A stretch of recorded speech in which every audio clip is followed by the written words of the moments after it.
Good morning student.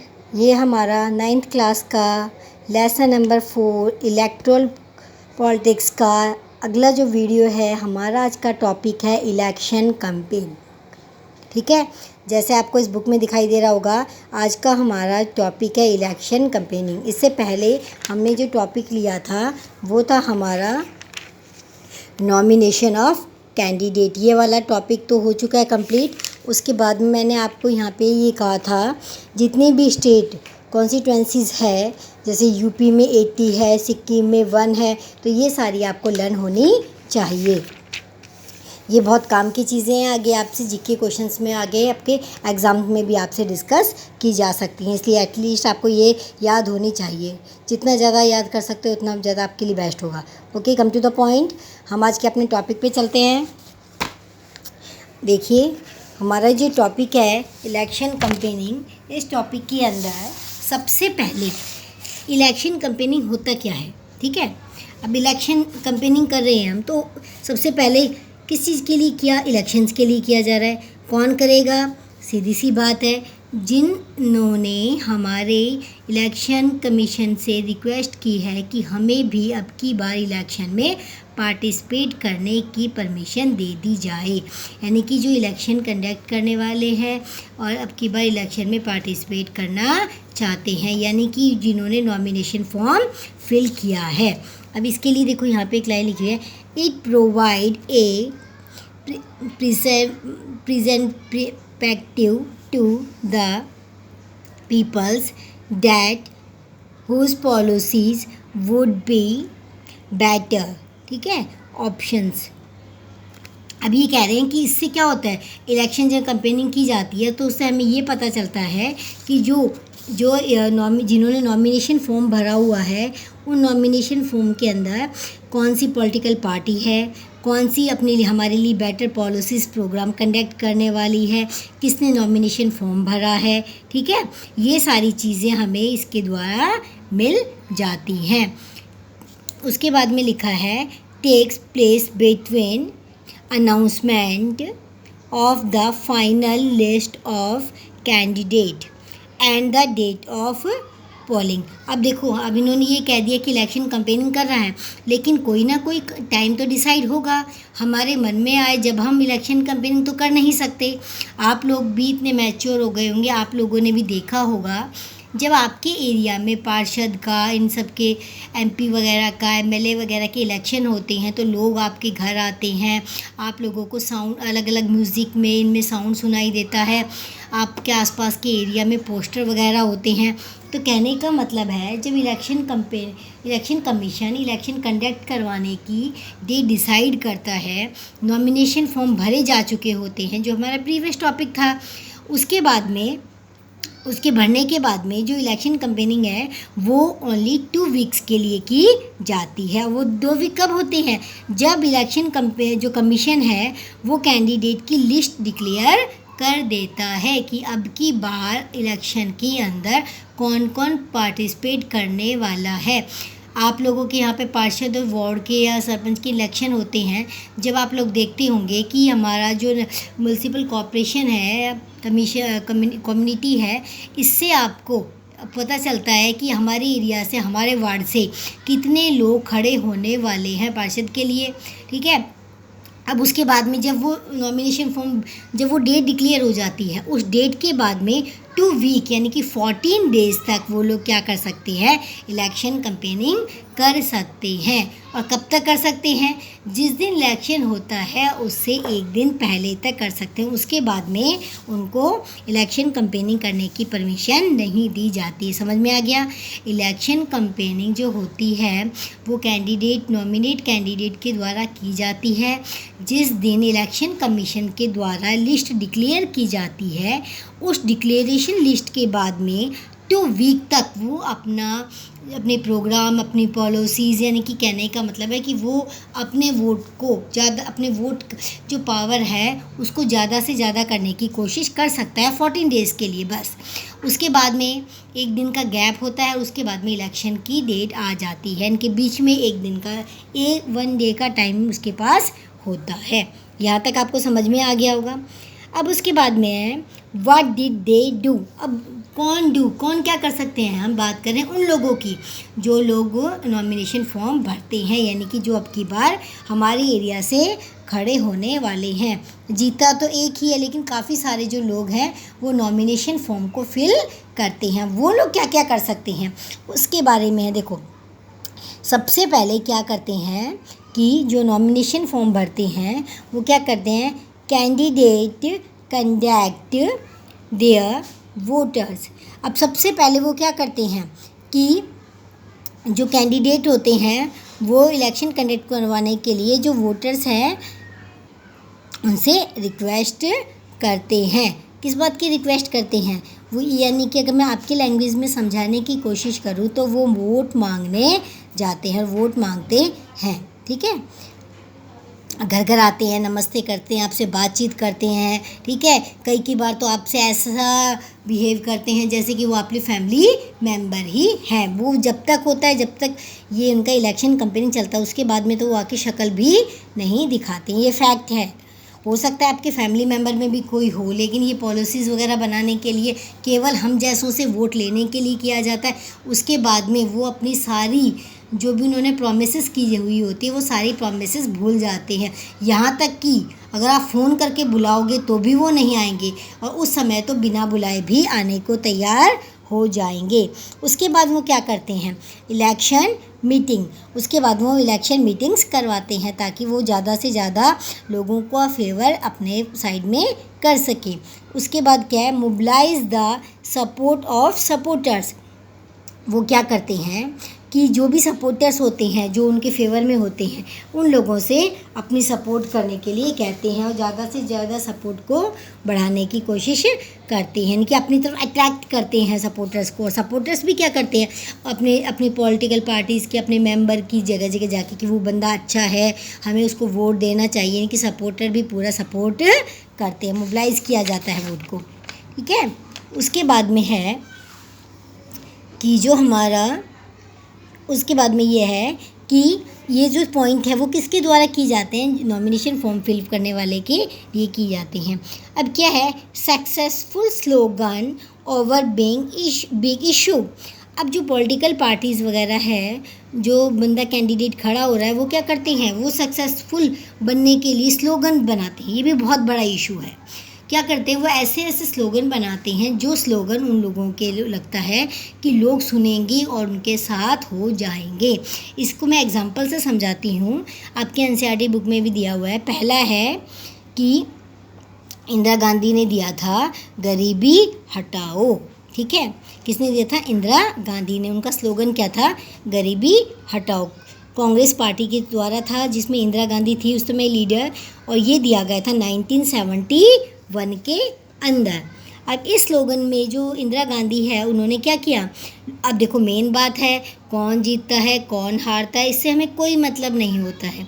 एक गरीब इंसान को मतलब होता है 2 टाइम की रोटी से। तो अगर हमें रोटी मिल जाए और हमें क्या चाहिए, तो इंडिया के अंदर आपको पता है पॉपुलेशन इतनी ज़्यादा है, गरीब लोग हैं, ठीक है, पॉवर्टी भी कितनी ज़्यादा है। तो ऐसे लोगों को किससे मतलब है, इन सबको गरीबी हटाने से मतलब है। तो ऑब्वियसली जो वोट है वो इंदिरा गांधी के फेवर में ही होंगे, और इसीलिए इस स्लोगन के हेल्प से ही 1971 के अंदर जो इंदिरा गांधी है उनको जीत भी मिली थी, और वो कांग्रेस साइड से थी। तो स्लोगन एक इफ़ेक्टिव टूल हुआ ना उनके लिए। चलो आगे दिखाती हूँ। सेव डेमोक्रेसी, ये दिया था जनता पार्टी ने। कब दिया था, 1977 के अंदर। ठीक है, अब बात है कि इन्होंने ऐसा स्लोगन क्यों दिया, गरीबी हटाओ, तो आप समझ गए होंगे इंडिया में पॉवर्टी है, ठीक है, बहुत ज़्यादा पॉपुलेशन है, सबको खाना चाहिए, रोटी चाहिए, ठीक है, इसलिए गरीबी हटाओ दिया ताकि लोग को कोई इफेक्टिव एक स्लोगन मिले और लोग उनकी तरफ अट्रैक्ट हो। इंदिरा गांधी ने लास्ट में जाके कुछ इलीगल स्टेप अपनाए थे। जैसे क्या किया था, उन्होंने इमरजेंसी डिक्लेयर कर दी थी। ठीक है, और है ना, इमरजेंसी डिक्लेयर करने की वजह से उस समय जो डेमोक्रेसी वो खतरे में आ गई थी। यहाँ तक कि जो आपकी जस्टिस है, जो आपकी जुडिशरी प्रोसेस है, उसको भी उन्होंने अपने कंट्रोल में ले लिया था। तो बहुत प्रॉब्लम आई थी।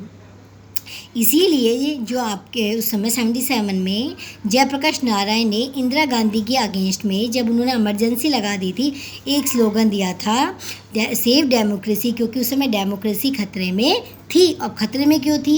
क्योंकि आपके जो फंडामेंटल राइट्स हैं वही आपसे छीने जा रहे थे, आपसे ज़बरदस्ती वोट लिए जा रहे थे, ठीक है, जेल में डाला जा रहा था, जुडिशरी प्रोसेस उनके फेवर में था, जो भी मिनिस्टर्स वगैरह उनके अगेंस्ट जा रहे थे उन्हें जेल में डाल दिया जा रहा था, आपको फ्रीडम नहीं था बोलने का उनके अगेंस्ट कुछ भी, यहाँ तक कि जो मीडिया है वो भी उनको सपोर्ट कर रही थी, अदरवाइज़ उनके भी अगेंस्ट एक्शन लिए जा रहे थे।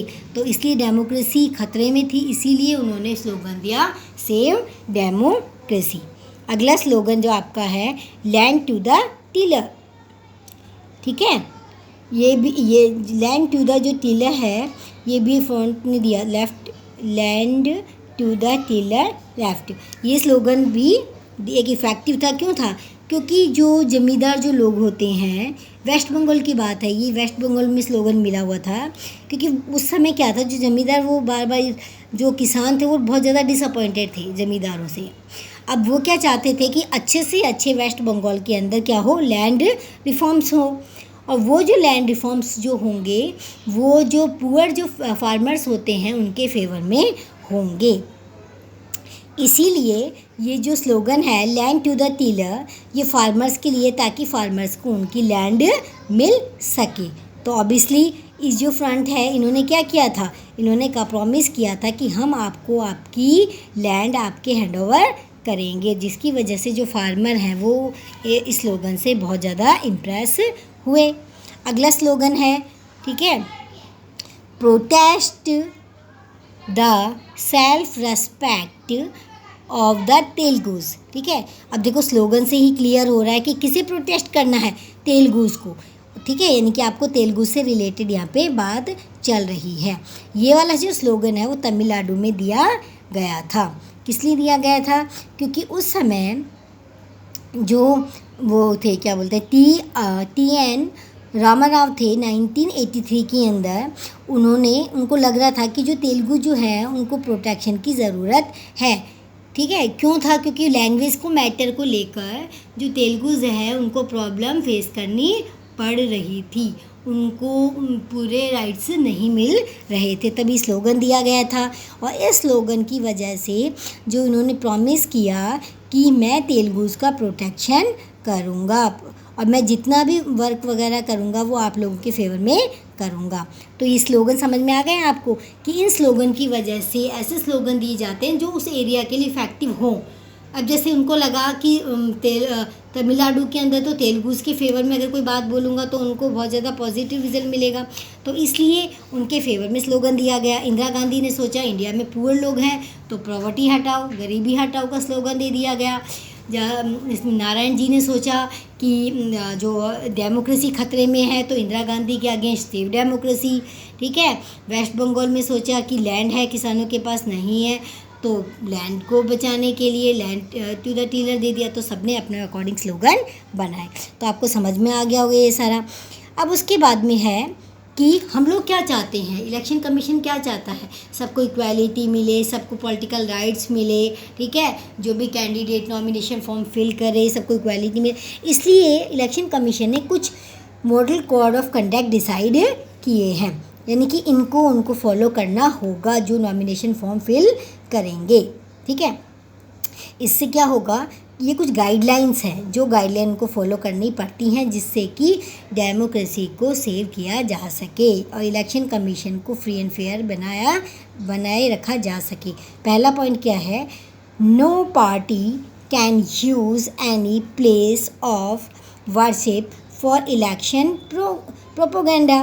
कोई भी इलेक्शन कमीशन जो एक मॉडल कोड ऑफ कंडक्ट में बात कहता है कि कोई भी एमपी एमएलए जो था वो इलेक्शन के टाइम पीरियड के अंदर कोई भी वर्शिप वाले प्लेस का यूज़ नहीं कर सकता, यानी कि मंदिर है, कोई भी आपका ऐसा जगह है जहाँ पे पूजा वगैरह के लिए जो गवर्नमेंट की डिसाइडेड है उस एरिया को, उस प्लेस को आप अपने सेल्फ के बेनिफिट्स के लिए यूज़ नहीं कर सकते। पहला पॉइंट क्लियर हो गया।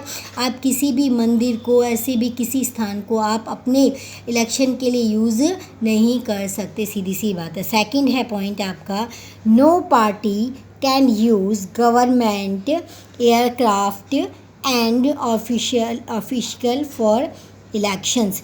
यानी कि सपोज़ करो मैं इलेक्शन जैसे पीएम ही हैं, उनको घर अलॉट है, उनके पास काफ़ी कार वगैरह मिली हुई है, इन्हें जेड सिक्योरिटी मिली हुई है, गार्ड वगैरह है। लेकिन अगर जब इलेक्शन नॉमिनेशन फॉर्म भरे जाते हैं, लोकसभा का इलेक्शन होगा, उस समय मोदी जो भी है या फिर जो भी उस समय पीएम वगैरह होते हैं, ठीक है, प्रेसिडेंट वगैरह होते हैं, तो वो उस प्रॉपर्टी का यूज़ नहीं कर सकते। जो उनको व्हीकल्स गवर्नमेंट के द्वारा प्रोवाइड किए गए हैं, उन व्हीकल का यूज़ नहीं कर सकते। कब नहीं कर सकते? जब वो इलेक्शन में पार्टिसिपेट कर रहे होते हैं। सेकंड पॉइंट क्लियर हो गया। थर्ड पॉइंट है, once election are announced ministers shall not lay foundation stones of any project। एक बार इलेक्शन की डेट अनाउंस होने के बाद में कोई भी पावरफुल इंसान नया प्रोजेक्ट डिक्लेयर नहीं कर सकता, अनाउंस नहीं कर सकता। क्यों नहीं कर सकता? सपोज़ करो मैंने 5 साल तो कोई काम किया ही नहीं है और 5 साल के बाद में मुझे लगे अब इलेक्शन होने वाले हैं, तो जैसे ही इलेक्शन पास में आए मैं कह दूँ मैं बहुत बड़ी बिल्डिंग बनाऊंगी, यहाँ पे फैक्ट्री बनाऊंगी ताकि महेंद्रगढ़ के लोग हैं वो मेरे फेवर में हो जाएं। तो क्या होगा, ये काम मुझे पता है 2 दिन बाद तो इलेक्शन होने वाले हैं, तो लोग तो इसलिए मैं ऐसा, क्योंकि अगर इलेक्शन में मैं हार जाती हूँ तो इसीलिए ऐसा कोई भी प्रोजेक्ट बना नहीं सकते, उसको अनाउंसमेंट नहीं कर सकते जब इलेक्शन की डेट डिक्लेयर हो जाती है। ये आपके कोड ऑफ कंडक्ट हैं। आपको क्लियर हो गया? पहला, आप किसी भी वर्शिप प्लेस का यूज़ नहीं कर सकते। सेकंड, आप किसी भी गवर्नमेंट व्हीकल वगैरह का यूज़, ऑफिस का यूज़ नहीं कर सकते। थर्ड वन, आप किसी भी बड़ी अनाउंसमेंट को डिक्लेयर नहीं कर सकते। ये तीनों कोड ऑफ कंडक्ट के अंतर्गत आते हैं। आई होप आपको मेरा वीडियो पसंद आया होगा।